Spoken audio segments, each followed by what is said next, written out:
सर्वप्रथम मी वैद्यनाथाच्या कुशीत असणाऱ्या या माझ्या परळीमध्ये माझ्या जिल्ह्यातील सर्व बांधवांना आणि भगिनींना दिवाळीच्या हार्दिक हार्दिक शुभेच्छा देते.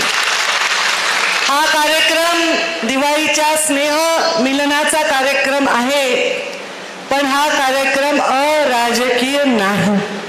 आता काहीही अराजकीय असत नाही, कारण आता लागल्यात निवडणुका. तर माझा स्वभाव स्त्री असल्यामुळे शिजल्याशिवाय अन्न मी वाढत नाही. इकडं पेरलं की आम्ही तिथं अरे चांगली झाली बिर्याणी असं माझा स्वभाव नाही. म्हणून प्रत्येक गोष्ट ठोकून ठणकावून विचार करून मी करते. आज माझ्या मंचावर ज्या माझ्या भगिनी 10 वर्ष खासदार होत्या आणि त्या माजी खासदार असल्या तरी दबंग आजीच आहेत, त्यामुळे प्रीतमताई मंचावर आहेत. माझ्या जिल्ह्याचे अध्यक्ष शंकरराव देशमुख इथे आहेत आणि या जिल्ह्यामध्ये लोकांच्या हृदयामध्ये प्रत्येक ठिकाणी आपली आपली जागा निर्माण केलेले अनेक कार्यकर्ते आहेत.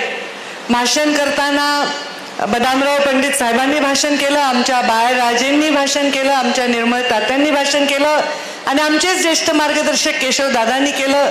निकाळजे तात्या इथे आवर्जून आले आहेत, आमचे नवनाथ दादा आहेत, हत्तेजी आहेत, आमचे बाहेर विजूभाऊ सगळ्या जिल्हा परिषद सदस्यांचं प्रतिनिधी म्हणून बसलेत, कारण ज्यांना उमेदवारी केली त्यांना बाहेर खाली बसवले. आम्ही गडबड होईल बरं का वर बसलात तर इथे बसलेत. सगळे मंडळाचे अध्यक्ष इथे बसलेत. माझ्या महिला मोर्चाच्या अध्यक्षा लांबरूडताई आहेत, आमच्या परळीच्या मंडळाच्या अध्यक्षा उमा काकू आहेत, आमची एवढी चुणचुणीत आणि ऍक्टिव्ह आमची रुपाली आहे. सगळेच आलेत, म्हणजे मंडलाध्यक्षांचे सगळ्यांचे नावं घेता येतील, पण मी तुमची क्षमा मागते. आमचे इर्शादबाई अल्पसंख्याकचे पूर्ण जिल्ह्याचे अध्यक्ष आहेत आणि इथे उपस्थित सगळ्या जिल्हा परिषदचे सदस्य, पंचायत समितीचे सदस्य, बँकेचे, कारखान्याचे डायरेक्टर्स आणि इथे उपस्थित असलेले सभापती पदावर काम केलेलं आहे, वेगवेगळ्या प्रभागावर मार्केटमध्ये काम केले असे सगळे इथे असलेले लोकप्रतिनिधी, गावातील बूथ प्रमुख, गावातील सरपंच आणि भारतीय जनता पार्टीचे तालुक्याचे, जिल्ह्याचे, राज्याचे सर्व पदाधिकारी. मी मुद्दाम हा निवडला दिवस, कारण मी जर एखाद्याशी नातं जोडते तर ते कामापुरतं मी जोडत नाही. खूप खूप दिवसांपूर्वी परळीमध्ये आपण अनेक संघर्षांना सामोरं जायचो, पण आता आमच्या दिल्लीतून आणि आमच्या मुंबईतून एक महायुती स्थापन झाली आणि या महायुतीमध्ये ज्यांच्याशी आपण संघर्ष केला त्या पक्षाबरोबर आपली युती झाली आणि एक वेगळं इथे गणित आपण सगळ्यांनी पाहिलेलं आहे. आणि हे गणित जे फटाके फुटायचे पहिले ते खूप आवाज करायचे, आता नुसते आपलं भुईनळे, भुईचक्कर असे आपण फटाके या दिवाळीला फोडले, कारण आवाज करायचा कुणाविरोधात, कारण आपली मोठी युती ही महायुती झालेली आहे. आणि या महायुतीमध्ये लोकसभेला मी निवडणूक लढले, खरं माझे बाद मतं जरी मोजले असते तरी मी निवडून आले असते, अशी परिस्थिती होती. या राज्यामध्ये इतका कठीण परिस्थिती होती, तरीही केवळ म्हणजे लाख 1.5 लाखांनी जिथे लोकांचा पराभव झाला तिथे 5 वर्ष कुठल्याही पदावर नसताना अगदी केवळ 5-6 हजाराच्या मतांमुळे माझा पराभव झाला. पण माझा स्वभाव मला माहिती आहे, तुम्हाला माहिती आहे का नाही मला माहित नाही, पण असावा अशी माझी खात्री आहे, कारण तुम्ही माझे परिवार आहात. रक्ताचं नातं परिवार आपला निवडता येत नाही, ते आपल्या घरी जन्मल्यामुळे आपला परिवार असतो, पण जे नातं हृदयाचं असतं ते आपण निवडत असतो, जे नातं संस्कारांचं असतं ते आपण निवडत असतो. त्यामुळे तुम्ही मला तेवढेच प्रिय आहात जेवढ्या प्रीतमताई प्रिय आहेत, जेवढ्या यशोताई प्रिय आहे, जेवढा माझा आर्यमन प्रिय. आणि हे जे मी बोलते हे बिलकुल खोटं नाही, हे वेळोवेळी मी सिद्ध करते. मुंडे साहेबांच्या अचानक जाण्यानंतर राजकारणाला कलाटणी मिळाली. मी राजकारणात आधीच आहे, मुंडे साहेबांच्या काळात मी राजकारण केलंय, मी आमदार होते, मुंडे साहेबांनी मला आमदारकी दिली आहे, त्यामुळे या विषयामध्ये आता कोणाची शंका असण्याचं काही कारण नाही. परत मुंडे साहेबांच्या लोकसभेत मुंडे साहेब बिलकुल आले नाही, पण निवडणूक आपल्या खांद्यावर या पोरा सोळांनी मिळवून उठून, छोटे छोटे पोरं होते सगळे, एवढे लहान मुलं, त्या सगळ्यांनी खांद्यावर निवडणूक आणि मुंडे साहेबांच्या विजय मिळवला तेव्हा मुंडे साहेबांनी विचारलं, 1 डझन आमदाराला माझी मुलगी भारी पडली का नाही, आणि ते कौतुकाने माझ्या पाठीवर त्यांनी थाप दिली. एक माझा मुंडे साहेबांचा खूप फोटो फेमस आहे, आबांना माहिती, तात्यांना माहिती आहे की कानामध्ये मी मुंडे साहेब माझ्या काहीतरी बोलतायत, फार फोटो तो फेमस आहे. तो इथे आहे, सचिन गित्ते, तू काढलास ना तो फोटो, पवन, हे सगळे आमच्या वरती मुंडे साहेबांची काउंटिंग झाली ना तेव्हा हे सगळे नितीन, पवन, सगळे माझे बालमित्र आता कार्यकर्ते हे सगळे वर उभे होते, मुंडे साहेब बोलत होते, माझ्या कानात काहीतरी सांगत होते. तो फोटो आहे, ते मला कानामध्ये म्हणत होते, बेटा थँक्यू. एवढा मोठा माणूस मला म्हणला बेटा थँक्यू. हा नम्रपणा त्यांच्या रक्तातला माझ्या रक्तात आहे. मी आज तुम्हाला इथे बोलवलंय ते थँक्यू म्हणण्यासाठी. थँक्यू. तुम्ही मला भाऊबीजेची साडी दिली, मला भाऊबीजेची ओवाळणी दिली, त्याबद्दलही थँक्यू. माझ्या वाईट आणि चांगल्या काळात तुम्ही माझ्यावर प्रेम केलं त्याबद्दलही थँक्यू. आणि अंधळा विश्वास नाही, डोळस विश्वास माझ्यावर ठेवलात त्याबद्दलही थँक्यू. 5 वर्ष माझ्या कष्टाचे सगळ्या महाराष्ट्राने पाहिले, पद नसताना सुद्धा तुम्ही मला सोडून गेला नाहीत त्याबद्दल थँक्यू. आणि पद असताना सुद्धा माझी गरिमा कधीही कमी केली नाही त्याबद्दल मी तुम्हाला थँक्यू म्हणण्यासाठी हा कार्यक्रम. आणि ह्या सगळ्यांनाही मी थँक्यू म्हणते. काही लोक आडून, काही लोक उघडून, काही लोक खालून, काही लोक वरून, काही उघड, काही लपून, यांनी माझं कधीच वाईट चिंतलं नाही. हे मंचावरचे लोक आहेत. मी जेव्हा लोकसभेच्या निवडणुका झाल्या, एक अत्यंत अद्भुत परिस्थिती आपल्या राज्यात निर्माण झाली. त्या शिवशक्ती परिक्रमा माझी चालू होती तेव्हा जरांगे पाटलांचं आंदोलन चालू होतं अंतरवेलीमध्ये, आणि मी प्रत्येक ठिकाणी मला बाईट द्यायला लोक विचारायचे, तर मी म्हणायचे गोपीनाथ मुंडेंनी मराठा समाजाला आरक्षण देण्यासाठी पूर्णपणे पाठिंबा दिला होता, माझा सुद्धा पाठिंबा आहे, पण ज्यांचं आरक्षण आहे त्याला धक्का लागू नये ही भूमिका मुंडे साहेबांनी मागितली. मी कधीही या भूमिकेत बदल केला नाही. मी जेव्हा पालकमंत्री होते तेव्हा गावांमधल्या लोकांच्या जाती आणि मला पडलेली मतं मी कधीही विचारली नाही. कधी मी असा कार्यकर्ता सांभाळला नाही की ज्याच्यामुळे कार्यकर्त्यांच्यामुळे हित जे सामान्य माणसाच्या हिताला नख लागतं असा कार्यकर्ता मी कधीही सांभाळला नाही. माझ्या कार्यकर्त्यावर अन्याय झाला तर मी पेटून उठले, पण माझ्या कार्यकर्त्यांनी अन्याय केला असं झालंच नाही तुमच्याबद्दल, त्याबद्दल थँक्यू. कारण तुमचे उपकारच मानले पाहिजे, तुम्ही माझ्या इज्जतीला सांभाळलंय. आणि हे मुंडे साहेब मला जेव्हा कानात थँक्यू म्हणले ना तेव्हा मला वाटलं एवढा मोठा माणूस खरंच काय गरज होती त्यांना मला थँक्यू म्हणायची. पण त्यांची परिस्थिती खूप कठीण होती. आम्ही खूप खूप दुःखातून, खूप कष्टातून चाललो होतो. सर्वजण मुंडे साहेबांना संपवण्याचा प्रयत्न करत होते. सर्वजण मुंडे साहेब संपले म्हणजे भारतीय जनता पार्टीचा तगडा नेता संपला म्हणजे विधानसभेत काही विषयच नाही असा विचार करत होते. त्या मुंडे साहेबांना मृत्यू मिळाला. 17व्या दिवशी मुंडे साहेब वारले निवडणुकीच्या निकालाच्या. ते 17 दिवस सुखाचे तुम्ही दिले त्याबद्दल खूप खूप धन्यवाद. तुम्ही मुंडे साहेबांना विजय करून मृत्यूला गेले ते किती आनंदाने गेले हो. मंत्री झाले किती आनंदाने गेले हो. सत्काराला येत होते किती आनंदाने गेले हो. माझा स्वभाव असा बघण्याचा आहे. माझा स्वभाव रडण्याचा नाही, माझा स्वभाव खोड्या काढण्याचा नाही, माझा स्वभाव खोट काढण्याचा नाही. माझे लोक म्हणतात साहेब गेले, अमुक झालं तमुक झालं. मी म्हणते ते माणूस आनंदात गेला. त्या आनंदाचा वर त्यांचा पूर्ण हक्क होता. त्यांनी जीवनामध्ये खूप कष्ट केले पण तेही वारसा ते मला देऊन गेले. त्या कष्टातही तुम्ही माझ्या सोबत उभे राहिलात, थँक्यू. आणि अशा लोकसभेत यांनी खूप मरमर केली सगळ्यांनी. माझा परिचय तात्यांचा खरं आधी नव्हता फार, पण मला माहित होतं की एक माणूस निर्मळ नावाचा लोकसभेला उभारणार आहे. प्रीतमताईच्या वेळी माझा परिचय नव्हता. मी त्यांना विनंती केली. तुम्हाला बोलले का भावाला बोलले, मी कुणाला बोलले, कुणाला वडिलांना कुणाला बोलले, तेव्हा 2019ला मी विनंती केली तुम्ही नका उभा राहू. माझ्या बहिणीला एकदा निवडून आणायचंय, कारण मुंडे साहेबांच्या सहानुभूतीच्या निवडणुकीत निवडून आली, मला तिला निवडून आणायचंय, तुम्ही मला मदत करा. त्यांनी मला शब्द दिला आणि त्यांनी मला मदत केली. हे मी कसं विसरणार आहे. ते उभे नाही राहिले. तेव्हा एकदा बोलणं झालं. त्याच्यानंतर ते लोकसभेलाच भेटले मला. धनंजयच्या घरी मिटिंग होती, राष्ट्रवादीच्या नेत्यांची मिटिंग होती, मी तिथे एकटीच भाजपची होते. सगळ्यांचा परिचय झाला. कधी कधी नाही का आपण एक 10 माणसात बसतो, एक माणूस आपल्याला आवडून जातो. आवडून गेला माणूस आम्हाला, चांगला माणूस आहे म्हणलं, हे उद्योगपती आहे, यशस्वी आहे, पैशाची लालच नाही, कॉन्ट्रॅक्टरशिप मध्ये इंटरेस्ट नाही, माणूस चांगला दिसला राष्ट्रवादीत. मग तेवढ्या माणसात मी म्हणलं अरे बाबा हे तर चांगला माणूस आहे, सोन्यासारखा माणूस आहे. आता मी जोरी आहे, मला सोन्याची परख आहे. मी कोळशाच्या खाणीतून हिरे काढावं लागतात आणि मला असं वाटतं माणसाच्या या खाणीतून हिरे शोधावं लागतात. एक चांगला माणूस भेटला. मग निवडणूक लागली. माझी पडल्यानंतर माझ्यासाठी रडणाऱ्या माणसांमध्ये ते होते. निवडणूक ज्या मोठे मोठे नेते त्यांच्या स्वतःच्या गावात सुद्धा मला यश देऊ शकले नाही. त्यांचे स्वतःचं गाव आहे ना रे, तरी पण मायनस. मग मी राग नाही धरला. शपथ वैद्यनाथाच्या दारात खोटं नाही बोलत. मला कोणाचाही राग नाही. माझं काम सगळ्यांनी केलं, पण परिस्थितीत त्यांचं सामर्थ्य कमी ठरलं. ते एवढ्या सामर्थ्यवान नाही आहेत की मतं अशा परिस्थितीत ट्रान्सफर करू शकतील.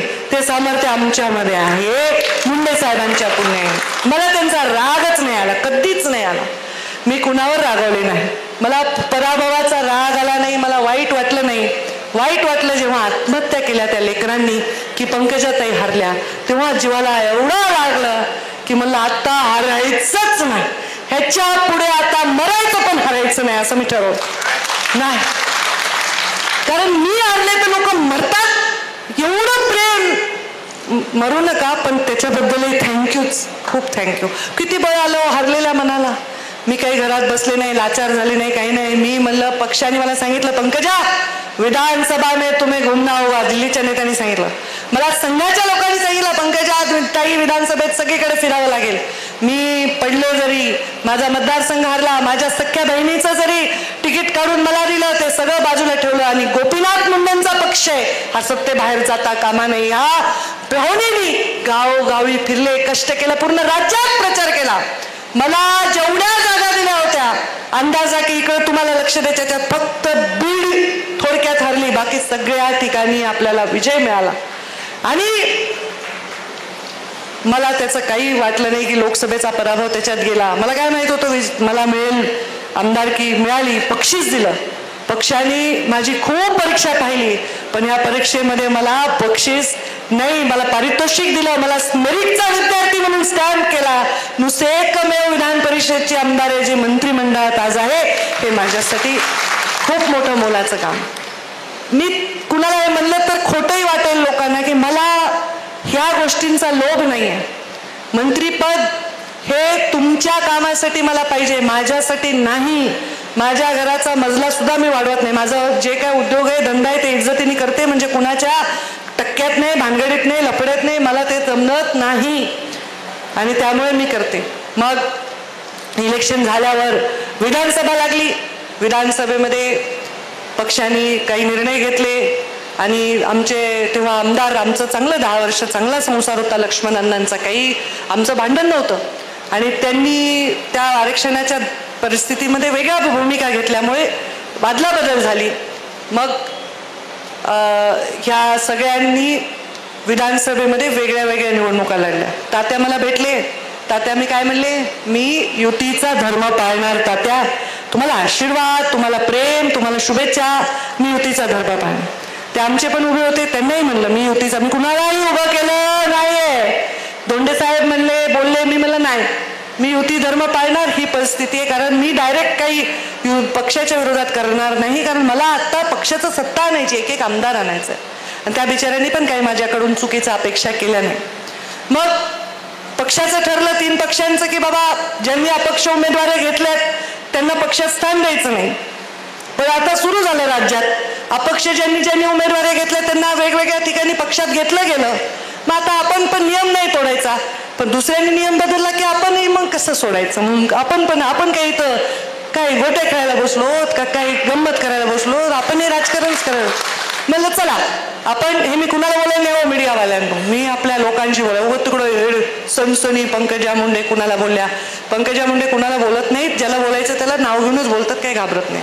तर काय झालं, मग हे सगळे भेटले मला. मिळण्याची योग्य वेळेची वाट पाहू. मग बाळराजे भेटले. बाळराजे लक्ष्मण पवारांचं पहिलं तिकीट या महाराष्ट्रात जाहीर केलं होतं. मी तेव्हा कोर कमिटीत होते आणि मी त्यांनाही म्हणलं मला कोणाविषयी राग नाही, लोभ नाही, चांगल्या माणसाच्या पाठीमागे मी उभं राहणार आहे. प्रवेशाचं म्हणलं प्रवेशाचं काय संबंध आहे, तुम्ही भाजपचेच आहेत ना, तुम्ही कुठे पक्ष सोडून गेलेत, तुमचा कशाला प्रवेश घ्यायचा आहे, तुम्ही भाजपमध्येच आहेत. त्यामुळे त्यांना म्हणलं तुम्हाला पक्ष सोडून गेले नसल्यामुळे आम्हाला गरज नाही आहे तुमचा प्रवेश घ्यायची. आणि बदामांना आमच्यावर जिल्हा परिषदमध्ये होते आणि त्यांनी आमच्याबरोबर राहिले, नंतर काळात राहिले नाही, त्यांनी मला भेटले कारण मुंडे साहेबांच्या मुंडे परिवाराशी त्यांचं प्रेम आहे. आता अद्भुत आणि अजीब कॉम्बिनेशन करण्यात मी पटाईतच आहे. मागे जिल्हा परिषदमध्ये मी ज्या पद्धतीने केलं होतं, आता मी म्हणलं दोघांचंही माझ्यावर प्रेम आहे, माझंही दोघांवर आहे. बाळराजे तर ऑलरेडी आमचेच आहेत. तर आता बदामराव म्हणले आम्हाला इच्छा आहे तुमच्यावर काम करायची. म्हणलं ठीक आहे. आणि मी दोघांना बोलले बरं का, ह्यांना बोलले त्यांना बोलले, म्हणलं तुम्ही काही असलं तरी पक्षाच्या हिताचा निर्णय घ्या, जसा मी घेते पुढचं पुढे बघू काय ते, कुणाला माहीत नसते काय असतं. आत्ता तुम्ही दोघं काम करा. आणि मग त्या दोघांनाही घेण्याचा निर्णय मी शिक्कामोर्तब केलाय. त्यांचं स्वागत. आणि आता मागचा विषय सोडून पुढच्या विषयाला आपल्याला कामाला लागायचंय कारण पक्ष शेवटी मला वाढवायचं. माझे 20 जिल्हा परिषद सदस्य, बदामरावांचे 4, माझ्या बरोबर जे आले आष्टीचे 5 प्रवेश केला, म्हणजे आमच्या बरोबर झाले ते 5, त्याच्याबरोबर आमचे शिवसंग्रामचे 4 हे आले ना, आमचे बहादर 4, तर हे सगळे माझ्याबरोबर आले. आता त्यातले 3 गेले, म्हणजे 5 आणि 4 9 आपल्या बरोबर आले. त्यातले काही 3 आता काय गेले का आले बघू पुढे ते काय काय होते ते. आणि त्यामुळे हे सगळं गणित आता बसलं. कारण ही निवडणूक तुमची आहे रे, माझी असल्यावर मी रिस्क घेईन, पण तुमच्या निवडणुकीत मला रिस्क नाही घ्यायची. मला तुम्हाला विजय द्यायचा आहे. माझ्यासाठी जे काही प्रयत्न करायचे ते करा. आणि चांगले माणसं आहेत, माणसातले माणसं आहेत, कामातले माणसं आहेत, आपल्यावर राहिलेले माणसं आहेत. त्यामुळे ही एक चांगले सेनापती त्या ठिकाणी आम्ही करू. हे आमचे एवढे जिल्हा परिषद सदस्य आहे, आमचे कुठे पंचायत समिती सभापती आमचा केस आहे. आणि आता आम्ही लढणार. आता युती होईल का नाही होईल हे ठरेल, काळ ठरवेल, पक्ष ठरवेल, महायुतीचे नेते ठरवतील आणि ठरवतील. तर जरी युती झाली तरी आम्हाला जे आमची ठरलेली जागा आहे, जिथे आमचा ऑलरेडी नगराध्यक्ष आहे, जिथे आमचा सभापती, जिथे आमचा जिल्हा परिषदचा सदस्य आहे ते, आणि झालेल्या बदल्यात जिथे आमचं प्राबल्य आहे ते, हे तर आम्ही लढवणार आहे. आम्ही काय पक्ष थोडीच कायमचा संपवणार आहे, ते तर आम्ही लढवणार आहे. आमच्या विधानसभेला आमच्या युतीमध्ये किती लाभ मिळाला त्याच्याप्रमाणे काही गणित बदलणार आहेत आणि त्याच्यामुळे हे सगळं होणार आहे. म्हणून सांगितलं जरी दिवाळीचं स्नेह संमेलन असेल तरी ते अराजकीय नाही, हे राजकीयच आहे. आणि हे सोन्यासारखे माणसं मी निवडले आहेत. त्यामुळं बाळराजन तुमचं तर आधीच आहे, तुम्हीच सगळ्यांचं स्वागत केलं पाहिजे. तुम्ही पक्षात आहे. आबा तुमचं स्वागत आहे आणि रेळमळ तात्या तुमचं स्वागत आहे. दादा तुम्ही आमचेच आहेत, त्याच्यात काही विषय नाही. आणि त्यामुळे आणि हे काही मी लगेच जिथल्या तिथं करू शकत होते, पण मला तसं करायचं नाही आहे. मला काहीही निर्णय घेताना 100 लोकांचं भलं होत असेल आणि माझं नुकसान होत असेल तर मी तुम्हाला ईश्वर साक्ष सांगते की मी 100 लोकांचं भलं होईल हाच निर्णय घेईन, याचा तुमच्यावर विश्वास. आणि मग या घटना घडल्या. मी नेहमीच सगळ्या जातीपातीच्या लोकांना प्रेमानेच बघितलेलं आहे आणि हे सगळ्याच जातीचे लोक म्हणतील तर परिस्थिती वेगळी होती, ते आपल्या मस्तिष्कातून पुसून टाका आणि नवीन उमेदीने काम करा. आता मी कधी इव्हन माझ्या लोकसभेच्या भाषणात आज मी सांगू इच्छिते, मी कधीही कोणावर टीका केली नाही. मी कधीही जरांगे पाटलांच्या विरोधातही नाही बोलले. मी माझ्या कार्यकर्त्यांना भाषण करताना म्हणत होते, अरे मी पडले, तुम्हाला 5 वर्ष मागे जावं लागलं. मी होते तर मी पालकमंत्री होते तर मी काम करत होते, मी नव्हते तर बघा तुमचे हाल झाले. मग मी काही काम, मी जर पदावर नसेल, मी निवडून नाही आले तर मी किती आंदोलन उपोषण केले तर तुमचं काही मी भलं करू शकणार आहे का, असं बोलले मी. आता ज्याला आगाऊपणा करायचं त्यांनी काय भाषण केलं, त्यांनी तिकडे जाऊन माईक लावला, कोणालाही विचारते ते लोक उलट सांगतात की उपोषणाने काय होतं. पंकजा मुंडे म्हणाल्या, हे त्यांच्याबद्दल मी बोललेच नाही. कारण जो माणूस राजकारणातच नाही, कोणत्या पदाचा लाभ घेत नाही, तो जर समाजासाठी लढतोय तर त्याच्याविषयी माझ्या मनामध्ये कधीही काही वाईट यायचं कारण नाही. जरी ते मला वाईट बोलले 4 शब्द तरी मी अंगाला लावून घेत नाही, कारण मी ह्या सगळ्या गोष्टीच्या पुढे गेलेली आहे. पण माझ्या आता धनगर आरक्षणाचा प्रश्न होता, तात्या आले होते जालन्याला, आमचा बोराडे उपोषणाला बसले होते, तळमळ होती माझ्या मनात, मी तिथेही गेले. बंजारा कालच सोडवून आले बंजारा समाजाचं उपोषण. तिथे विजय म्हणून बंजारा समाजाचा एक कार्यकर्ता, त्यांनी लग्न करायचं नाही ठरवलंय, समाजासाठी स्वतःला वाहून घेतलंय आणि त्याला म्हणलं ठीक आहे चांगलं आहे सुखी आहेस, तर त्यांनी काम त्याचं मी जाऊन उपोषण सोडलं काल. म्हणजे माझी तळमळ आहे. पण आता काय होतंय, प्रत्येक गावात कुणी उपोषणाला बसायले आणि प्रत्येकाला SC आणि STच व्हायचंय, कसं करणार? आता आपलेच काही पोरं वंजारी समाजाचे बसले, ताई तुम्ही आम्हाला नाही आले, म्हणजे नाही येणार. मी आधीच सांगितले, आज जाहीर करायले मी जालन्याची पालकमंत्री आहे, माझं ते कर्तव्य आहे, म्हणून मी त्या उपोषणाला भेट दिली. मध्ये जरांगे पाटलांनी पण उपोषण केलं तर मी म्हणलं मी यायला तयार आहे, पण म्हणलं तिथे ज्या पद्धतीने रिसीव्ह करणार आहे ते ठरलं तर मी कुठेही, त्यांना पण तिथे जर ते पालकमंत्र्याच्या हद्दीत बसले तर मी सगळ्यांच्या उपोषणाला भेट देणं माझं कर्तव्य आहे पालकमंत्री म्हणून. पण माझं हे प्रत्येक ठिकाणी उपोषणाला मी जाणार नाही, कारण पोरांनो असल्या उपोषणाचा फायदा नाही. तुम्ही 2 दिवस बातम्यात याल पण समाजामध्ये भिंती तयार होतात. STचं आरक्षण केंद्र सरकार देतं, SCचं आरक्षण आपण नाही ठरवू शकत, पण तरीही धनगर समाजाची मागणी इतक्या वर्षाची आहे, मी त्याच्या पाठीशी ठामपणे उभे राहील. आता सुद्धा गॅजेटचा विषय आला, त्या गॅजेटमध्ये मराठा समाजाला गॅजेटप्रमाणे द्यावं म्हणून बंजारा समाजाचं म्हणणं आम्हाला द्यावं, तर त्यांना न्याय कसा देता येईल याच्यासाठी योग्य ती कारवाई करू, कायद्यात बसेल ती कारवाई करू असं मी म्हणले. आणि मी असं म्हणले एका इंटरव्ह्यूमध्ये की आपल्याला संविधान नव्हतं तेव्हा आपलं जे गॅजेट होतं, म्हणजे आपण जेव्हा गुलामगिरीत होतो ते गॅजेट होतं, ते आता संविधानात चालतं का? मी कधीही कोणालाही गुलामगिरीचं गॅजेट म्हणले नाही आणि मी कुणाला गुलामाची अवलाद तर मेले तरी म्हणू शकत नाही. कृपा करून असे गैरसमज करून देऊ नका, एवढीच तुम्हाला विनंती करते. त्यांच्याही समोर तुम्ही चुकीचं सांगता, मग त्यांना वाटत असेल मी असं बोलले तर जरांगे पाटलांनाही हे सांगीन की मी गुलामीचे अवलादी वगैरे असले माझे शब्द नाही, ही माझी भाषा नाही. तर यापुढे आपण सर्व, ते सुद्धा, मी सुद्धा आणि जे जे वेगवेगळ्या आरक्षणात काम करणार आहेत ते सुद्धा जर विषयांवर बोललो तर लोक आणि मीडिया आपला गैरफायदा घेणार नाही. त्यांनाही शुभेच्छा आणि सगळ्या आंदोलनांना शुभेच्छा. मागच्या सगळ्या गोष्टी पुसून कोण आपल्याला विकास देऊ शकतो, कोण आपल्या पाठीमागे उभं राहू शकतो, कोण समाजाची ही हातामध्ये घेऊन काचराच ना ही गाडी ओढू शकतो हे तुम्हाला सगळ्यांना कळते. सगळ्या जाती धर्माला सारखीच बुद्धी आहे. ही बुद्धी भ्रष्ट करणारे आपल्याला आता कुठल्याही हे नकोय अशा ऊर्जा आपल्या समाजामध्ये. मी समोरून पुढाकार घेणार आहे, मी समोरून म्हणणार आहे मराठा समाजातील आंदोलकांना की आपण सगळे मिळून चला या समाजामधल्या या भिंती तोडू, आमचं भाषणाचे विपरीत करू नका. आता मी माझ्या ऊसतोडांना म्हणाले अरे कोयता घ्या, ते कोयता घ्या म्हणले, अरे मी कुणा कोयता जाऊ दे, मी सेफ्टी पिन तरी टोचली का आयुष्यात? काहीतरी आता लोक उलट सांगतात, उलटा प्रचार करतात. सगळ्या महाराष्ट्राला गोपीनाथ मुंडेंचं माहिती आहे काय व्यक्तिमत्व आहे आणि तेच व्यक्तिमत्व आहे. मी फक्त साडी घातली आणि मी स्त्री आहे, त्याच्यापेक्षा स्त्री असल्यामुळे ताकदभर जास्त काळजी माझ्या कार्यकर्त्यांची मी घेते आणि जो शब्द दिला तो शब्द मी पाळते. मी खोटा शब्द कधीही देत नाही. मी कोणत्याही अशा मंचावर जात नाही जिथे जातीपातीच्या आधारावर शिव्या दिल्या जातात. हो मी मानते ना माझं ओबीसीची, आता कशी नाही मांडणार? जर मराठा आरक्षणाला माझा संदीप पाटील माझा तालुकाध्यक्ष, त्यांनी जरांगे पाटलांचे बॅनर लावून मराठा आरक्षणाला समर्थन दिलं, मी त्याला रागवली नाही. त्याचा अधिकार आहे, तो मराठा आहे, त्याचं मराठा आरक्षणावर बोलणं काम आहे. जर उद्या माझे ब्राह्मण कार्यकर्ते आले मध्ये प्रकाश जोशी, ब्राह्मण समाजासाठी महामंडळ करून ब्राह्मण समाजाला बजेट द्या, हो म्हणले, त्यांना मांडायचा अधिकार आहे त्यांच्या जातीचे विषय.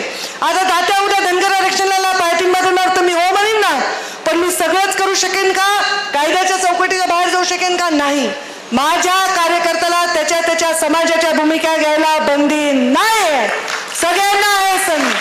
पण समाज घातक, मग तो माझ्या रक्ताचा जरी असेल, माझ्या जातीचा जरी असेल, आणि त्यांनी जर कुणाविषयी वाईट भूमिका घेतली असेल तर मी अशा भूमिकेचं समर्थन करणार नाही.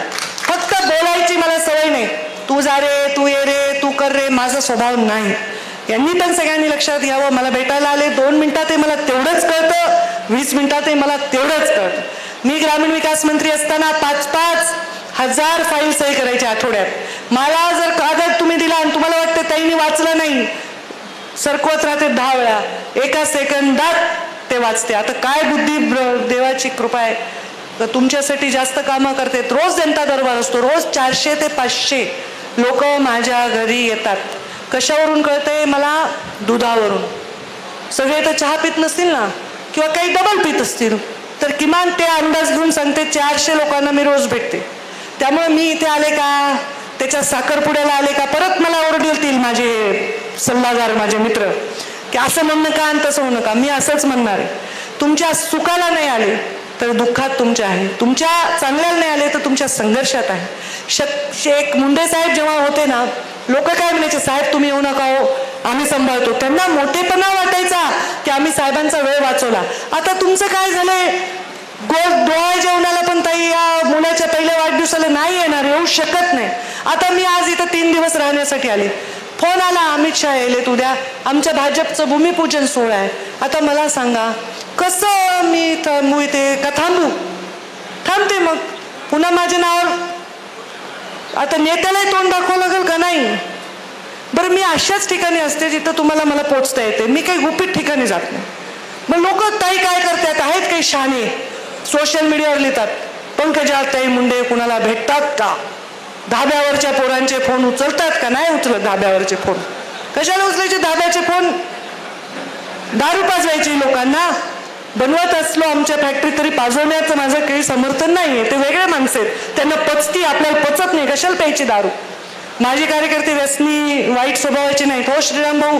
बघा कसे गोरे गोमटे, टिक्का बिक्का लावते, स्वच्छ इस्त्रीचे कपडे घालतात, चांगले पोरं आहेत ना बिचारे, सज्जन माणसं आहेत. सगळ्यांची वेळ येत असते. तुम्ही सगळे एवढे शहाणे झालात का? मागच्या 5 वर्षात झालात, आधी नव्हतात. मला 14 ते 19 तुम्ही पण खूप त्रास दिलाय खोडील लेकरांसारखा, पण 14 म्हणजे 19 ते 24 मध्ये फार बरं झालं. देवाने मला ते दिवस दाखवले. तुम्ही खूप शहाणे झालात. का झालात? कारण तुमच्या लक्षात येतं ताई स्वतःचा त्याग करतात, ताई हे सहन करतात, तर मी का नाही? बरोबर आहे ना? तर आता एकच करा. आता तुम्हाला जर एक मोठा पैलवान आला समोर, आता काही मोठे पैलवान नाही फार समोर, आपल्या चांगले सगळे पैलवान एकाच बाखाड्यात लढायलेत, त्यामुळे पंचायत नाहीये महायुतीची. पण जर मोठा पैलवान आला तर बोटांनी ढकलता येते का त्याला? या बोटानी या बोटानी या नाही ना, बुक्का करावं लागते, नेट ठोसा द्यावा लागतो. आणि मी काही पैलवान नाही, बघून बघून सांगते. तर हे एक करा. एरवी तुम्हाला काय भूमिका घ्यायच्यात घ्या, पण इलेक्शनमध्ये हे एक करा. तिकीट किती लोकांना मिळेल? 30-35 लोकांना मिळेल जिल्हा परिषदचं. नगरपालिकेचं किती लोकांना मिळेल? बाकीच्यांनी आता सत्ता नसण्याचे काय परिणाम आहेत तुम्हाला कळालेत? सत्ता आणा. बाकी कुठल्या मतदारसंघात काय होईल ते बघू. 3-4 वेळा अजित पवार यांच्या बरोबर माझं कार्यक्रम होते. मी दादांना म्हणाले की दादा तुमचं काय मानसिकता आहे युतीची सांगा. त्यांनी मला निरोप देतील तेव्हा देतील, पण काही ठिकाणी युती होणारच नाही, काही ठिकाणी होईलही. तर ते आपण तालुका वाईज ठरवू. आणि कारण कार्यकर्ता मारून तरी आम्हाला पक्ष नाही चालवता येणार ना, तर कार्यकर्त्याच्या इच्छेलाही प्राधान्य द्यायचा प्रयत्न करू. त्यांच्याकडनं काही निरोप येईल तर त्याच्याही वर विचार करू. आम्ही सगळ्या चांगल्या चर्चांसाठी ओपन आहोत. जर एक युती झाली तर जे आमचं होतं ते आमचं राहील. बदामरावांच्या जागा ते लढतील, तर बाळराजेंच्या जागा ते लढतील. निर्मळ तात्या तर म्हणलेच आम्हाला अपेक्षा नाही, पण त्यांना अपेक्षा नसलेल्या जास्त मिळत असते. योग्य भूमिके योग्य वेळी देऊच, तर हे सगळं होईल. या सगळ्या भूमिकेत आता प्रीतमताई नाही, मी म्हणलं या बाहेर या. कसं आहे, मलाही वाईट वाटलं ताई, मी ताईंचं नाव जेवढं ताई घेतात, मी नेता आहे पण मी ताईंचं जास्त नाव घेते, 10 वेळा नाव घेते, ताईंचे बॅनर लावते. मी कार्यकर्ता आहे ताईंचा, सगळे कार्यक्रम अरेंज करते आणि ताईंना बोलवते 2 मिनिटं भाषण करा. मी म्हणलं असं सुख माझ्या नशिबात नाही, तुम्ही माझे लाडके आहेत. प्रीतम माझी मुलगी आहे, बहीण नाही आहे माझी. आणि मला वाटतं की ती माबांची मुलगी आहे, पण तिचा राजकीय जन्म माझ्या काळात झालाय. त्यामुळे माझं जे म्हणणं आहे की कर्म करो फल की चिंता मत करो. जे होईल चांगलं होईल, होईल तेव्हा होईल. प्रीतमताई आता आल्यात आज आणि त्यांनाही मी या निवडणुकीत त्यांची पूर्ण कसर काढणारे, फिरवणारे आणि त्यांना काही जबाबदारी देणार आहे. जसं मे बी माजलगाव किंवा गेवराईची किंवा मी स्वतः मी केज आणि आष्टी मी बघणार आहे. म्हणजे ते बाकीचंही मी बघणारच आहे, पण ह्याच्यात मी जास्त लक्ष देऊन बघणार आहे. ताकदीचे आमचे जिल्हा परिषद सदस्य जास्त आहेत तिथे आणि कोणालाही मला ॲलर्जी नाही. होय रे गरजे महेंद्र, कोणाची ॲलर्जी मला नाही. पण फक्त आमच्याच माणसावर अटॅक का करता? इकडे विरोध एकाला, तुला नाही म्हणाले विरोध एकाला करायचा आणि अटॅक दुसऱ्याच्या कार्यकर्त्यावर करायचे, हे मला काही धोरण नाही कळत. तर माझ्या कार्यकर्त्यावर आता जर एकही केसेस झाल्या, खोट्या केसेस, तर मग ते दुर्गाची मूर्ती मला दिलीच आहे. मी संयमी आहे, पण ते काय असते ते असं संयमी माणूस असं मूठ बंद करून संयम दाखवते ना, ते असं महाकालीचा रंग बदलत जातो, मग तसं होते.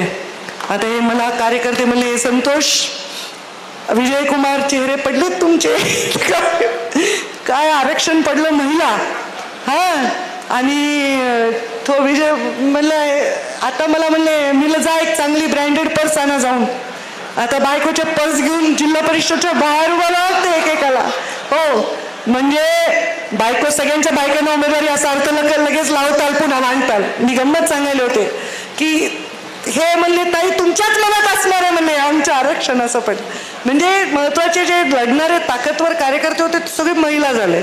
मग ठीक आहे, त्याच्यापेक्षा लढणाऱ्या बायका आहेत आमच्याकडे, घाबरू नका तुम्ही. पण महिला आरक्षण आहे, आपले महत्वाचे महिला झालेले आहेत आणि हे लढायचे, आपल्याला जिंकायचे आणि चांगलं चांगलं चांगलं राज्य करायचं, चांगलं काम करायचं. कृपा करून ज्याला सवय असेल त्या सवयी काढून टाका. सगळेच माझ्या सगळं मंचावरचे मंचाखालचे वाळूच्या भानगडीत पडू नका. फालतू काहीतरी AGSचे बिलं खाऊ नका. हे 2-4 सवयी बदलल्या ना, पंकजा मुंडे तुमच्या पाठीशी सदैव उभी आहे. चुकीचे धंदे तुमच्या पायी मला त्या पोलिसांच्या पाया पडायला लावू नका. इकडं MPD लागलं, इकडे हे लागलं, हे काही करायची गरज नाही. माझे काही फार नाही आहेत, 99% नाही. आणि बाकी आम्ही बघू परळीमध्ये सुद्धा काय करायचंय. आमची कोर कमिटी त्यांची कोर कमिटी बसून ठरवेल. काही बदल करायचेत का, काही बरोबर करायचंय का करायचंच नाहीये, हे पण आम्ही भविष्यामध्ये बरोबर बसून नंतर ठरवू. प्रयत्न आमचा असाच राहील की सामंजस्यानेच निवडणुका होतील. पण कार्यकर्त्यांना एवढंच सांगते की ही दिवाळी गोड झालेली आहे. चांगल्या करंजा, लाडू, चकल्या बिकल्या मस्त हाणलेल्या आहेत. ताकद तुमच्यामध्ये भरपूर झालेली आहे आणि ही ताकद आता पूर्णपणे मैदानात उतरून लढण्यासाठी लावा. आणि डोकं लावू नका, फक्त डोकं लावू नका. असंच झालं, असंच करायचं, तिकडं तसं झालंय, त्या सांगली तिकडं तसं झालंय, तिकडं पुण्यामध्ये काही नाही. आपल्या लेवलचं बोला, इथं कुणी विचारत नाही. आणि तिकडं पुण्याच्या इकडे गप्पा मारतात, सुरूच होतात बघा. त्यांच्याकडे उमेदवार येते, त्यांना सर म्हणतात, त्यांना आवडते. मग कंधारला उमेदवारी द्या, नांदेडला द्या, बिलकुल दुसऱ्याच्या उमेदवारी घेऊन माझ्याकडे यायचं नाही, वेळ घालवायचा नाही माझा. स्वतःच्या वॉर्डाचं गणित बघायचं तर तुमची पत आहे. तुम्हाला काय करायचंय, औरंगाबादमध्ये, संभाजीनगरमध्ये ह्याला उमेदवारी द्या. नाही, आपला वॉर्ड पकडा, आपला बूथ पकडा आणि जोरात कामाला लागा. कामाला कुणाच्या, आपल्या पक्षाच्या. कारण युती झाली तर सिटिंग आपल्याला लढायचेच आहेत आणि युती नाही झाली तर सगळं आपल्याला लढायचं आहे. तर तिथली पण ताकद आपल्याला तयारी करावी लागेल. त्यामुळे आपण सर्वजण, मी आपल्या सर्वांना दिवाळीच्या शुभेच्छा देते. खूप खूप तुमचे आभार मानते. आणि प्रत्येक गोष्टीवर मी बोलत नाही. मध्ये मला रामभाऊंचा फोन आला की ताई कारखान्याचं असं, कारखान्याचं असं. मी म्हणलं बोलू नका, कर्तृत्वाने उत्तर द्या.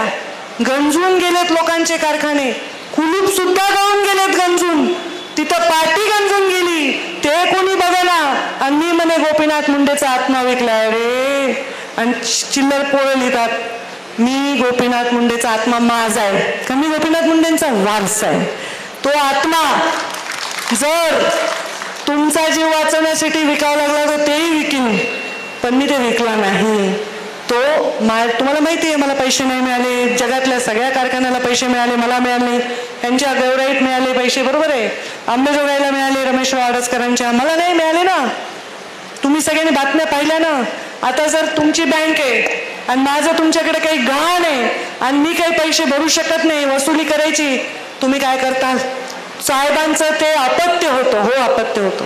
पण बापाला दिसायलंय की कॅन्सर झालाय, आई बाप मरणार आहे, तुम्हाला दिसायलंय की तुमचा जीव धोक्यात आहे, तुम्ही बुडायलात, तुमचं लेकरू आधी कडेवर घेताल, मग खांद्यावर घेताल, मग डोक्यावर घेताल, पुन्हा त्याला वाचवण्यासाठी किनाऱ्यावर टाकून स्वतः मरताल का जगताल? त्याच्या पायावर उभं राहताल, त्याच्या डोक्यावर उभं राहताल, काय करताल?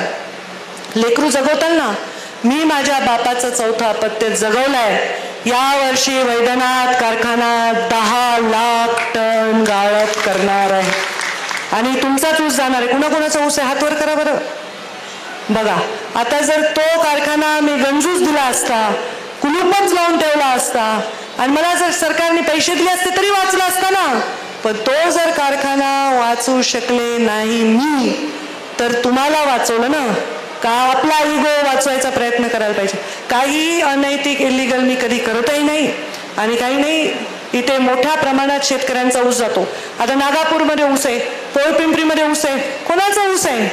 माझ्या लोकांचा आहे ना. इकडे पांगरीकडे ऊस आहे, पांगरीकडे नाही, तिकडे पलीकडे ऊस आहे इंजेगाव. मग कुणाचा ऊस जाणार आहे? माझ्या लोकांचा ऊस जाणार आहे ना. मग अशा परिस्थितीमध्ये जर कारखाना जगला तर तुम्ही जगताल, तुमच्या खिशात 4 पैसे येतील, तुमचा ऊस जाईल. पाऊस भरपूर पडलाय, तुम्ही ऊस लावलेला आहे आणि हे सगळं झाल्यानंतर देखील तुमच्या खिशात पैसे आले तर माझ्या परळीच्या बाजारपेठेत येतील. तुमच्याकडे तिथं कुणी अडवणूक केली केसमध्ये तर मी ऊस नेणार, कुणी धारूरमध्ये अडवणूक केली तर मी ऊस नेणार. कुठे एवढं माझं कुणाशी दुश्मनी नाही. सध्या राष्ट्रवादीचं माझी दुश्मन नाही ना, माझी दोस्त आहे ना, माझी युती आहे ना, माझी काही दुश्मनी नाही. उलट प्रकाशदादा पण म्हणले की कारखाना जप्तीत गेला, बरोबर आहे की नाही? तर त्यांनी पण कारखानदार असून त्यांनी समजलं ना. त्याच्यामुळे माझे काही कुणाची वैयक्तिक दुश्मनी नाही, पण लोकांच्या हिताच्या आडवं येऊ नका. आणि असं कोणी चिल्लर लोक लिहित असते, मी काही त्याच्यावर उत्तर द्यायचं कारण नव्हतं. रामभाऊंना मला मी उत्तर देणार नाही, कारखान्याचं क्रशिंगच उत्तर देईल. तर तुम्ही सर्व असं सगळं संयमानी आनंदाने घ्या. एवढा गोड कार्यक्रम बघा, ना धिंगाणा ना फटाके ना काय. आमचा कार्यक्रम शांत सोबर सात्विक असतो आणि हे माझे कार्यकर्ते असेच आहेत, गुणाचे आहेत. फक्त आता एक माझी आज्ञा आहे तुम्हाला जे काही बोलायचंय, जरी आमची युती असेल राष्ट्रवादीची, तर राष्ट्रवादीच्या नेत्यांकडे जाऊन नका बोलू, माझ्याकडे बोला. सगळ्यांना मंचावरच्या पण सांगते, मला बोला काय बोलायचंय. नाही तर म्हणताल युतीच आहे म्हणून आम्ही त्यांच्याकडे गेलो, गडबड करताल पुन्हा. जे तुम्हाला बोलायचंय मला बोला, जे काही करायचंय ते माझ्याशी चर्चा करा. आणि मी आता काय करणार आहे, अमित शहाचा कार्यक्रम आला नाही तर मी मंगळवारी कॅबिनेट बुडवून इथेच थांबणार होते. आता मी काय करते, बुधवार गुरुवार शुक्रवार 3 दिवस एक नगरपालिकेच्या बैठका लावणार आहे. म्हणजे धारूर आणि माजलगाव एका दिवशी, गेवराई आणि बीड एका दिवशी आणि परळी आणि अंबेजोगाई एका दिवशी. अशा बैठका मी लावणार आहे माझ्या मुंबईला. मी फक्त 5 ते 10 लोकांना बोलवेन.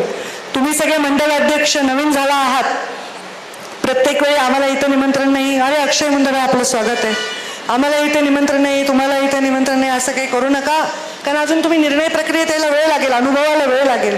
तर काही निर्णय प्रक्रिया आम्ही वेगळ्या लोकांवर करू, काही विजय बोलावर करू, काही राम कुलकर्णीवर करू, असं आमचं वेगवेगळे ठरले. तर तुम्हाला आम्ही सगळीकडे इन्व्हॉल्व करूच. पण आपण सर्वजण सगळीकडे अपेक्षित असाल तिथे याच, आणि जिथे नाही अपेक्षित आहे तिथे पक्षाचं काम करा, पण तुम्ही अपेक्षितच असता. आता पण हे सगळे लोक आता सगळे नव्या दमाचे तरुण आहेत, काम करतील आणि मस्त छान काम करू. पुढची दिवाळीला असे रांगेत 25-30 जिल्हा परिषदेचे सदस्य, देवाची कृपा झाली तर अध्यक्ष, पुन्हा सभापती 2-4, पुन्हा नगराध्यक्ष, हो बसवायचे का नाही रांगेत. आणि आबांनी काय म्हणले, आम्ही दिवाळीची गिफ्ट देऊ. चांगलं आहे, तुम्ही जर हे सगळं ठरवून करू शकलात तर खूप मोठं यश मिळेल. आणि मुख्य आपला जो पक्ष आहे तो पक्ष अजून ताकदवर होईल. तर मी आज निर्मळ तात्या हा प्रवेश ह्याच्यासाठी आहे कारण माझा पक्ष मला वाढवायचा आहे, ह्याच्यात काही पूर्वनियोजित नाही. त्यांच्या माझ्या अनेक चर्चा झाल्यावर समोरच्या पक्षांनी आणि आमच्या पक्षांनी इतर जिल्ह्यामध्ये अपक्ष उमेदवारांना संधी दिल्यामुळे मी पण ठरवलं आणि मी या सर्वांना मताचे मालिकेत नाही कितीतरी किती मतं पडले तुम्हाला 35,000 तुम्हाला म्हणजे आबांना तुम्हाला किती पडले मतं किती पडले बाबा 72,000 आणि तुम्ही तर आमच्या पक्षाचेच नेते तुम्ही तर 2दा आमदार राहिले तर नगरपालिका तुमच्या ताब्यातच आहे नेहमी तर हे माणसं तर आपल्याला आल्यावर ताकदच वाढेल आपली बरोबर तर हे सगळे आपण मिळून एकत्र काम करू आज मी निर्मळ तात्या बदामराव पंडित यांचा प्रवेश जाहीर करत आहे